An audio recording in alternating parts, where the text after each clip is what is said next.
السلام علیکم ورحمۃ اللہ وبرکاتہ۔ آج سے ہم اپنے نئے کورس کا آغاز کر رہے ہیں، نماز کے مسائل۔ آج ہم پڑھیں گے نماز دین کا ستون ہے۔ نماز اسلام کا بہت اہم رکن اور اللہ سے تعلق قائم کرنے کا سب سے بڑا ذریعہ ہے۔ آپ صلی اللہ علیہ وآلہ وسلم نے نماز کو اپنی آنکھوں کی ٹھنڈک قرار دیا۔ نماز کا وقت ہوتا تو آپ صلی اللہ علیہ وآلہ وسلم حضرت بلال رضی اللہ تعالیٰ عنہ کو ان الفاظ کے ساتھ اذان کا حکم فرماتے: اے بلال، ہمیں نماز سے راحت پہنچاؤ۔ یہ ابو داؤد کی حدیث ہے۔ نماز کو آپ صلی اللہ علیہ وآلہ وسلم نے جنت میں جانے کی ضمانت قرار دیا۔ حضرت ربیعہ بن کعب اسلمی رضی اللہ تعالیٰ عنہ آپ صلی اللہ علیہ وآلہ وسلم کی خدمت میں حاضر رہتے اور آپ صلی اللہ علیہ وآلہ وسلم کے لیے وضو کا پانی اور دوسری چیزیں لایا کرتے۔ ایک مرتبہ آپ صلی اللہ علیہ وآلہ وسلم نے خوش ہو کر فرمایا: ربیعہ، مانگو، کیا مانگتے ہو؟ حضرت ربیعہ رضی اللہ تعالیٰ عنہ نے عرض کیا: یا رسول اللہ صلی اللہ علیہ وآلہ وسلم، جنت میں آپ کی رفاقت چاہتا ہوں۔ آپ صلی اللہ علیہ وآلہ وسلم نے فرمایا: تو پھر کثرت سجود سے میری مدد کرو۔ یہ مسلم کی حدیث ہے۔ یعنی تمہارے نامے اعمال میں کثرت نماز میرے لیے سفارش کرنا آسان بنا دے گی۔ اللہ تعالیٰ نے قرآن مجید میں کامیاب لوگوں کی نشانی یہ بتائی ہے کہ وہ لوگ نمازوں کی پابندی کرتے ہیں۔ سورۃ مومنون آیت نمبر 9۔ نیز یہ کہ انہیں تجارت و خرید و فروخت، اللہ کی یاد، اقامت نماز اور زکوٰۃ کی ادائیگی سے غافل نہیں کرتی۔ یہ سورۃ نور کی آیت نمبر 37 ہے۔ اللہ تعالیٰ نے نماز کو اقامت دین کی تمام تر جدوجہد کا حاصل قرار دیا ہے۔ ارشاد باری تعالیٰ ہے: اگر ہم انہیں زمین میں اقتدار بخشیں تو وہ نماز قائم کریں گے، زکوٰۃ ادا کریں گے، نیکی کا حکم دیں گے، برائی سے منع کریں گے۔ یہ سورۃ حج کی آیت نمبر 41 ہے۔ تکلیف، دکھ، رنج کے وقت مومن کا سب سے بڑا سہارا نماز ہی ہوتی ہے۔ سورۃ بقرہ آیت نمبر 153 میں اللہ فرماتے ہیں: اے لوگو جو ایمان لائے ہو، اللہ سے صبر اور نماز کے ساتھ مدد مانگو۔ یعنی کہ اگر انسان کو کوئی بھی پریشانی کا سامنا کرنا پڑ رہا ہے، کوئی بھی مسئلہ ہو گیا ہے، تو دو چیزیں انسان کو جو ہے نا اختیار کرنی چاہیے۔ ایک تو اس وقت صبر کرنا چاہیے اور دوسرا نماز کے ذریعے اللہ سے مدد مانگنی چاہیے۔ حضرت ابراہیم علیہ السلام اللہ کی حکم پر اپنے اہل و عیال کو بیت الحرام کے پاس بے آب و گیا جگہ پر لے آئے تو اللہ تعالیٰ سے یہ دعا کی: اے میرے رب، مجھے اور میری اولاد کو نماز قائم کرنے والا بنا۔ یہ سورۃ ابراہیم کی آیت نمبر 40 ہے۔ اسی طرح حضرت اسماعیل علیہ السلام کہ جن اوصاف کا قرآن ذکر کرتا ہے ان میں ایک یہ بھی ہے کہ وہ اپنے گھر والوں کو نماز اور زکوٰۃ کا حکم دیتے تھے۔ یہ سورۃ مریم کی آیت نمبر 55 ہے۔ تو اب دیکھیں حضرت ابراہیم بھی کیا دعا کر رہے ہیں اپنے لیے، اپنی اولاد کے لیے، کہ اللہ نے نماز قائم کرنے والا بنا۔ اسی طرح حضرت اسماعیل علیہ السلام بھی کیا دعا کر رہے ہیں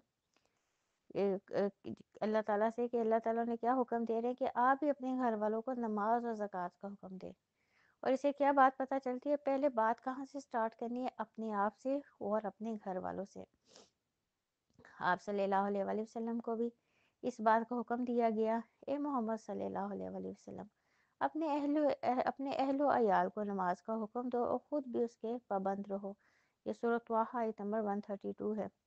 قرآن کریم سے ہدایت حاصل کرنے والے خوش نصیب لوگوں کی اللہ کریم نے جو نشانیاں بتائی ہیں ان میں ایک نشانی یہ بھی ہے کہ وہ نماز قائم کرنے والے ہیں۔ یہ سورۃ بقرہ کی آیت نمبر 3 ہے۔ نماز میں غفلت، کاہلی، سستی سے کام لینے کو اللہ تعالیٰ نے منافقین کی نشانی بتایا ہے۔ ارشاد باری تعالیٰ ہے: جب منافق نماز کے لیے اٹھتے ہیں تو کاہلی سے محض لوگوں کو دکھانے کے لیے اٹھتے ہیں۔ یہ سورۃ نساء کی آیت نمبر 142 ہے۔ اسی طرح سورۃ ماعون میں اللہ تعالیٰ نے ان نمازیوں کے لیے ہلاکت و تباہی بتائی ہے جو نماز کے معاملے میں غفلت اور بے پرواہی سے کام لیتے ہیں۔ قرآن مجید میں اللہ تعالیٰ نے اقوام کی تباہی اور ہلاکت کا اصل سبب ترک نماز ہی بتایا ہے۔ ارشاد باری تعالیٰ ہے: اللہ کے فرما بردار بندوں کے بعد ایسے نالائق لوگ ان کے جانشین ہوئے جنہوں نے نماز کو ضائع کیا اور دنیا کے مزے اڑانے میں لگ گئے۔ ایسے لوگ عن قریب جہنم میں جانے کا ایک سبب یہ بھی بتایا گیا۔ سورہ مدثر آیت نمبر 40 تا 43 میں اللہ فرماتے ہیں: اہل جنت اہل جہنم سے پوچھیں گے تمہیں کیا چیز دوزخ میں لے کے گئی؟ تو وہ کہیں گے ہم نماز نہیں پڑھتے تھے۔ تو اب انہیں یہاں سے کیا بات پتہ چلتی ہے کہ جو انسان بھی دنیا میں نماز نہیں پڑھتا اور پہلا سوال قیامت والے دن ہونا ہی نماز کے بارے میں ہے، تو وہ جو ہے جہنم میں جانے کا باعث بنے گا۔ تو انہیں یاد سے ایک اور بات پتہ چلتی ہے کہ مسلمان جو نماز نہیں پڑھتے وقتی طور پر سزا کے طور پر وہ بھی جہنم میں جائیں گے۔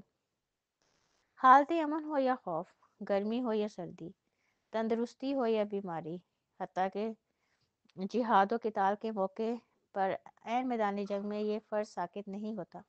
آپ صلی اللہ علیہ وآلہ وسلم 5 فرض نمازوں کے علاوہ نماز تہجد، نماز اشراق، نماز چاشت، تحیۃ الوضو، تحیۃ المسجد کا بھی اہتمام فرماتے تھے اور خاص مواقع پر اپنے رب کے حضور توبہ استغفار کے لیے بھی نماز کو ہی ذریعہ بناتے۔ خسوف ہو یا کسوف مسجد تشریف لے جاتے، زلزلہ ہو یا آندھی مسجد تشریف لے جاتے، طوفان ہوتا تو مسجد تشریف لے جاتے، فاقے کی نوبت آتی تو مسجد تشریف لے جاتے، کوئی پریشانی تکلیف ہوتی تو مسجد تشریف لے جاتے، سفر سے واپسی پر بھی مسجد تشریف لے جاتے اور پھر گھر پلٹتے۔ یعنی ان تمام صورتوں کا جب سامنا کرنا پڑتا تھا تو آپ صلی اللہ علیہ وسلم ہمیشہ نماز کے ذریعے اللہ سے مدد مانگتے تھے۔ آپ صلی اللہ علیہ وسلم کے آخری دنوں میں حالت علالت میں بھی آپ صلی اللہ علیہ وسلم کو جس چیز کی سب سے زیادہ فکر تھی وہ تھی نماز۔ وفات مبارک سے چند روز قبل تیز بخار کی وجہ سے آپ صلی اللہ علیہ وسلم پر غنودگی کی حالت طاری تھی۔ عشاء کے وقت آنکھ کھلی تو سب سے پہلا سوال یہی تھا، کیا لوگوں نے نماز پڑھ لی؟ عرض کیا گیا نہیں، آپ کا انتظار کر رہے ہیں۔ تو آپ صلی اللہ علیہ وسلم نے اٹھنا چاہا، پھر بے ہوش ہو گئے۔ جب آنکھ کھلی تو پھر زبان مبارک پہ وہی الفاظ تھے، کیا لوگوں نے نماز پڑھ لی؟ عرض کیا گیا نہیں، تو آپ صلی اللہ علیہ وسلم کا ہی کہ لوگ آپ صلی اللہ علیہ وسلم کا ہی انتظار کر رہے ہیں۔ تیسری مرتبہ اٹھنے کی کوشش کی، پھر غشی طاری ہوگی۔ افاقہ ہونے پر ارشاد فرمایا، ابو بکر رضی اللہ تعالیٰ عنہ نماز پڑھائیں۔ وفات مبارک سے چند لمحے پہلے آپ صلی اللہ علیہ وسلم نے امت کو جو آخری وصیت فرمائی تھی وہ بھی یہی تھی، یعنی مسلمانوں نماز اور اپنے غلاموں کا ہمیشہ خیال رکھنا۔ یعنی آپ صلی اللہ علیہ وسلم اتنے شدید بیمار ہیں، اس کے باوجود فکر کس چیز کی تھی؟ نماز کی تھی۔ آپ صلی اللہ علیہ وسلم کے حسن حسنہ سے نماز کی اہمیت واضح ہو جاتی ہے۔ اب نماز کے بارے میں جو ہمیں حکم ملتا ہے وہ یہ ملتا ہے کہ آپ صلی اللہ علیہ وسلم نے فرمایا، نماز اس طرح ادا کرو جس طرح مجھے ادا کرتے دیکھتے ہو۔ یہ بخاری کی حدیث ہے۔ اب نماز بھی ہم نے آپ صلی اللہ علیہ وسلم کے طریقے کے مطابق، آپ صلی اللہ علیہ وسلم کی سنت کے مطابق پڑھنی ہے، پھر ہی نماز اللہ کے ہاں قبول ہوگی۔